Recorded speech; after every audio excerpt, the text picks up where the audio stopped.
Seguimos nosotros con nuestro invitado del día de hoy, Jorge Martínez, asesor de la FECOPROD, con un interesante tema. Hablamos de los créditos de carbono. Jorge, nos explicaste realmente fantásticamente en la parte anterior del programa un poquito en líneas generales de qué estamos hablando cuando hablamos de créditos de carbono. Ahora me gustaría enfocarnos concisamente en lo que es la producción ganadera.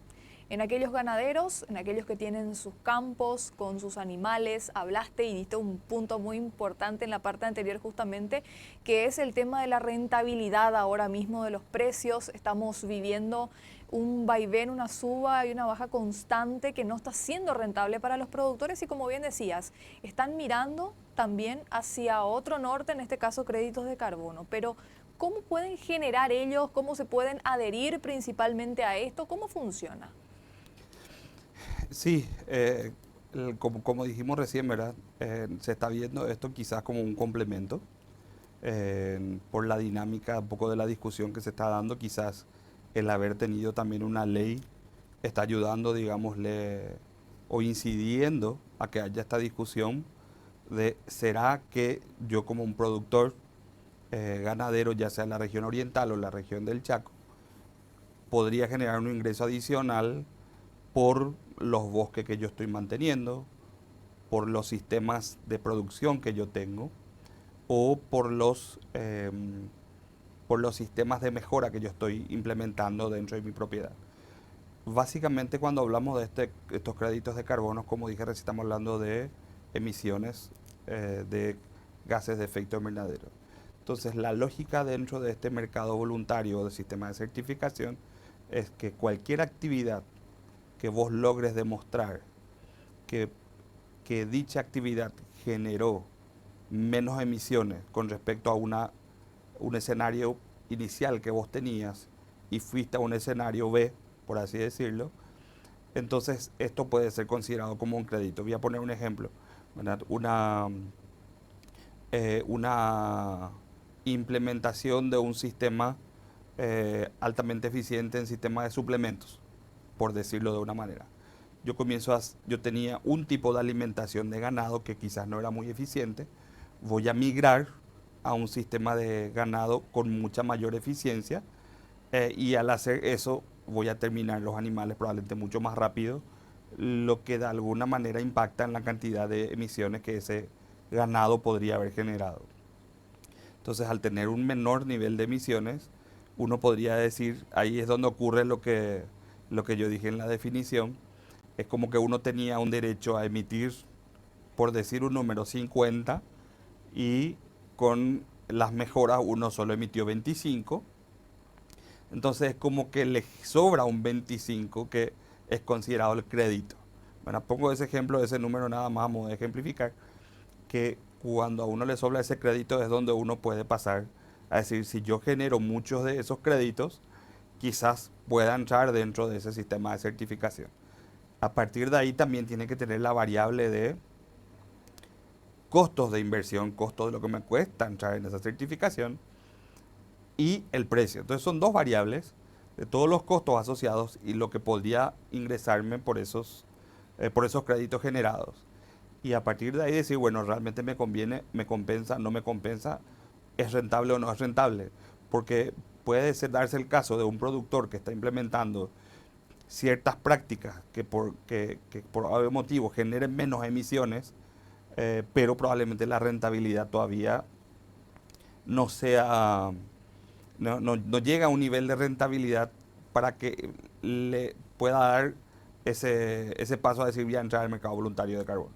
De ahí es que muchas certificadoras y desarrolladoras de proyectos, que son los que hacen estos proyectos, lo que normalmente siempre dicen es cuando se tienen, digámosle, condiciones de generar créditos, pero son mínimas, lo ideal sería que se asocien entre grupos de productores a los efectos de que el costo de certificación sea menor y haya una redistribución finalmente de la rentabilidad entre los distintos productores, o sea, formar asociaciones, cooperativas, a los efectos de ingresar a este mercado. Entonces, cualquier actividad que un productor Demostrar, básicamente uno podría decir, estoy reduciendo emisiones.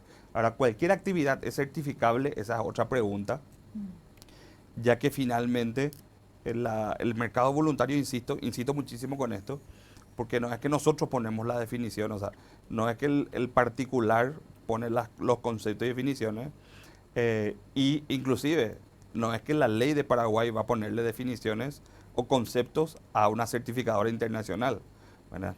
Entonces, a la certificadora internacional, al poner las definiciones y conceptos, hay algo muy importante que se usa el término de adicionalidad. Entonces, lo que básicamente te dice la certificadora es, vos debes demostrar con las actividades que vos estás realizando que lo que vas a hacer ahora o los créditos que podrías generar o la reducción que podrías tener es adicional con respecto a lo que estabas haciendo anteriormente. De ahí es donde uno podría decir la adicionalidad podría dejar fuera a muchos proponentes porque finalmente puede ser que estén capturando o reduciendo emisiones, pero ya formaba parte de su proyecto productivo como tal y no es algo adicional. Entonces ahí tenemos todas esas variables, yo no quiero entrar a detallar cada una de ellas, pero son las variables de cada caso y que cada caso debe ser estudiado y analizado desde el punto de vista técnico y legal para saber si una propiedad es certificable o no. Entiendo que los que promueven estas certificaciones y las empresas desarrolladoras de proyectos hacen estudios de prefactibilidad a los efectos de probablemente decir, bueno, esta propiedad, o sea, usted puede estar generando esta reducción, pero no es adicional o probablemente no cumpla con todos los requisitos que uno necesite para entrar a este mercado voluntario, o usted puede estar generando esta reducción. Sin embargo, los niveles son todavía mínimos que no compensa, o sea, haber más gasto que ingresos en los 20 o 30 años que uno pueda entrar a este mercado, ¿verdad?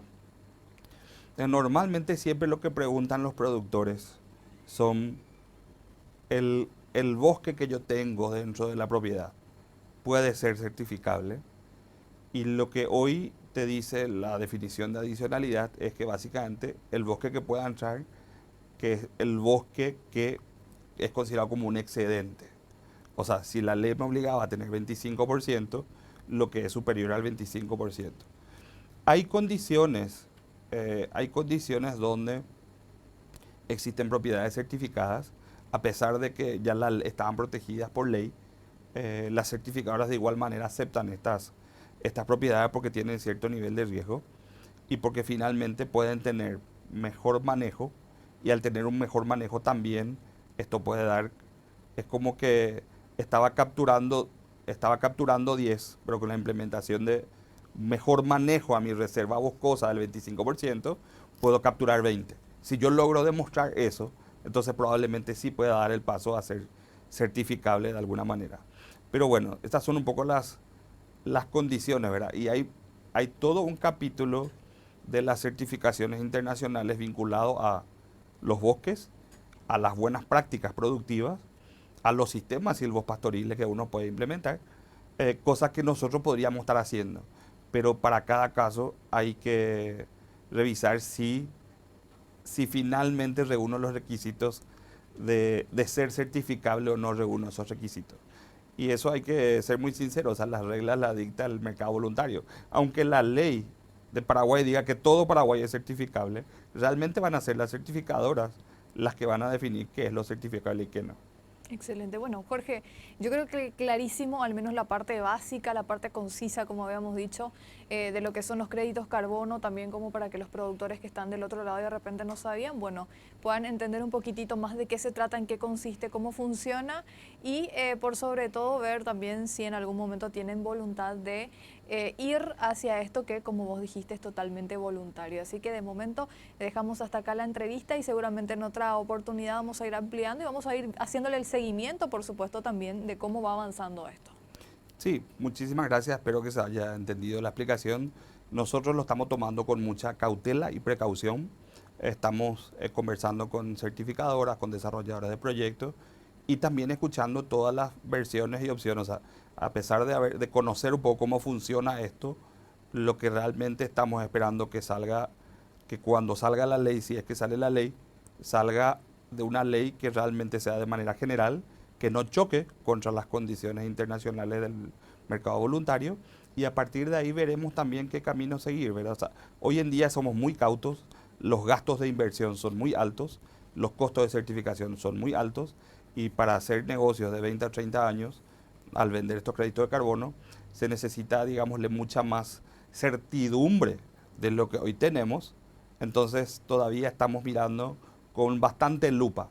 A pesar de entender la complejidad, todavía estamos mirando con bastante lupa para ver si conviene o no conviene y cuáles son las exigencias y condiciones que uno va a tener si uno que vende, si es que alguien vende ese crédito de carbono, y cuáles van a ser las obligaciones que va a tener ese productor, esa cooperativa o esa empresa. Entonces, repito esto último porque creo que es lo más importante. Escuchar todas las opiniones, versiones y tener un plan de negocios, un plan de inversión para saber si esto es rentable o no a largo plazo. Excelente. Jorge, muchísimas gracias nuevamente.